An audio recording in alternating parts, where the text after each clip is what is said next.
Okay, so we're gonna do some roasted chicken. I'll go through my ingredients and we'll talk about how we do this.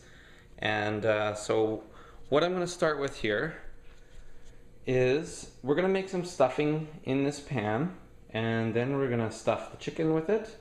And while we wait for this stuff to get ready, I'm gonna start caramelizing my turnips in the casserole pan. I want them to cook for about 20 minutes before I put my chicken into the casserole pan, because otherwise they'll be raw by the time we're done. Other ingredients, root vegetables, onion. I've got some fresh herbs here. There's my thyme. I'm going to put that into the stuffing, and that little bit of rosemary into the stuffing, and then these rosemary sprigs are going to go on the outside of the bird along with this garlic. Other ingredients, I'm going to use some Worcestershire sauce, but I'm only going to put it on my turnips. Some of the flavor from that will roll around with the rest of the stuff for sure, and that'll build some flavor, but ultimately I want it on my turnips because it's just a great blend of flavor. The cayenne pepper is just for the chicken and just a little tiny bit of it. The bread that has been demolished over there is making breadcrumbs in the oven right now. I've got rice flour, grapeseed oil, and I have no idea what's in that glass there. 1 egg, and pink pepper. Pink pepper is in the mortar and pestle. So, like I said, first things first, we're going to make our stuffing for the bird. I'll just set you guys in there, and then we can get started. Okay, so this is pork stuffing. I bought it, it's Hurdle's pork stuffing meat, but you could decase or take breakfast sausages and slice the casing open and get them out of there or whatever. However you do that, that's what this is. Pork sausage meat. So it's got some seasoning in it already. We could season our own. That is totally true. Ground pork, salt, and this and that and the other thing. But this is a local product, so we're using it, and it's quicker than seasoning my own pork meat.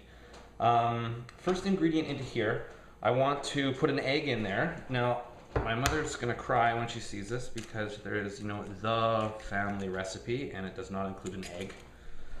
It does not include rice flour either. People who know me know that I don't really like a whole lot of bread, and we're going to put some bread in here. So, I need to fill some more binding material than just the little bit of bread that I've got in here. So the egg and the rice flour help out quite a bit. Okay, that's good there. The next thing is we're gonna pull out our croutons here. I'm gonna crunch them all up. I just find that you buy a little teeny tiny bag of breadcrumbs and it's $5. And that loaf of bread over there that I've only used a little tiny bit of it was $1.25.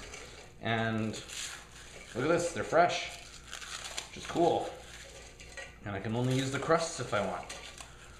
So that's good there. I'm gonna put some of that pink pepper that I have in here, which is really bitter.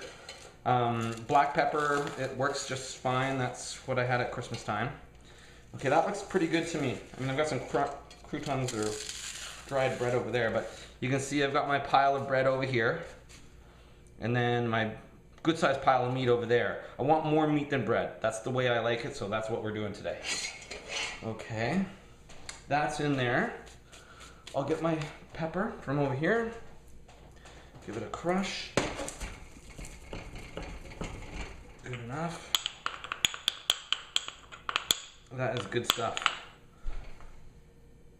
And I'm not going to put any cayenne pepper in there. That's just good enough. But I've got these couple of herbs over here. I'll just turn you over here and you can take a look at what's going on. There's my thyme and my rosemary. These are from the garden. We've got that going on, so that's nice to be able to use. And you don't need a whole lot of that. You could put oregano, but my oregano supply is low, and it's not really necessary for this dish so much. At least I don't find it. I mean, if you need it, you need it, right? It's to taste. So I'm just gonna throw that on top of my stuff over here, and the excitement begins. Okay, you know what? Before I get my hands all messy here, I'm going to trim off my turnip. So take a look at this. This is what we want to do here. Now, I've shown you before, but I cannot emphasize how important this is to get that off of there. A lot of people already know that, I understand, but a lot of people don't. It's surprising how many people don't know that you need to really take that stuff off of there. It's just awful stuff. It's really bitter and really woody. So let's go like that. And when I cook anything in the oven, when I roast anything, I do want different sizes. I don't want things to be uniform in size. I want some smaller stuff and some bigger stuff, and I cook them until the largest piece is cooked. Okay, so let's just cook that up there, like so.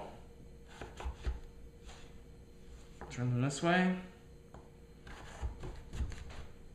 That's those guys. Once my hands are all messy with the stuffing, I can wipe them off on these turnips, and that will stick to the turnip as it's caramelizing and roasting in the roasting pan a bit ahead of this chicken. I'll just add some flavor to it. We like flavor around here. Okay, so here we go. This is the exciting part. The egg, the flour. I mean, it's not rocket science by any means. We just fold it all together, make something nice out of it. If you need to add more bread later, well, then you gotta add more bread later. It's right over there. Some people want their stuffing, their pork stuffing dry, so that when you put your hand on it, it's dry. I like mine a little wet. It's just, I can't eat a whole lot of bread. So that's the long and short of it right there. I'm gonna throw a little bit more in there, a little more bread. It's even for me, that's just a little on the wet side. Okay, that's beautiful. Beautiful. It's sticky. I like it sticky, but I can form a ball out of it. And I can set it on my cutting board beside my chicken. Okay, so that's good. Clean that pan out as best we can. Stick that all together. Those two can hang out together. And then here are our turnips. So you can just rub them on there. Other things that I'm going to put on here are the Worcestershire sauce, some grapeseed oil because it cooks at a higher temperature than olive oil, and some salt. And away we go. Okay, I got a sink over there. I just got to give my hands a little wash because these are just, I cannot touch my bottles with that stuff on there. Okay. Very good. Now, the oil. Just a little bit on top. I mean, there's going to be a ton of oil coming out of the chicken and the sausage when this comes around. So, and again, a little Worcestershire sauce. Grab my sea salt here. Because there's so much salt in the pork sausage, we don't need any for the bird itself on the inside. And as we baste it, all of the oils from the pork are going to come out and keep everything hydrated. Okay, so I like some space in between them all. Get them in there, and as soon as the corners start to turn brown and they're sizzling away, that's good enough. You scooch them all off to the side, the chicken goes in there, stuffed, so on and so forth. Put your braise around there, all your vegetables, potatoes, and I would like some onions in there as well. And that's that. Now I'm going to braise these guys, or pardon me, roast them at 375. Okay, and they can go in there for now. And again, I gotta wash these guys. Okay, so next thing we're gonna do is we're gonna stuff our bird. Now here is our bird over here. I don't know if you necessarily need to watch me stuff the bird, but that's what we're doing.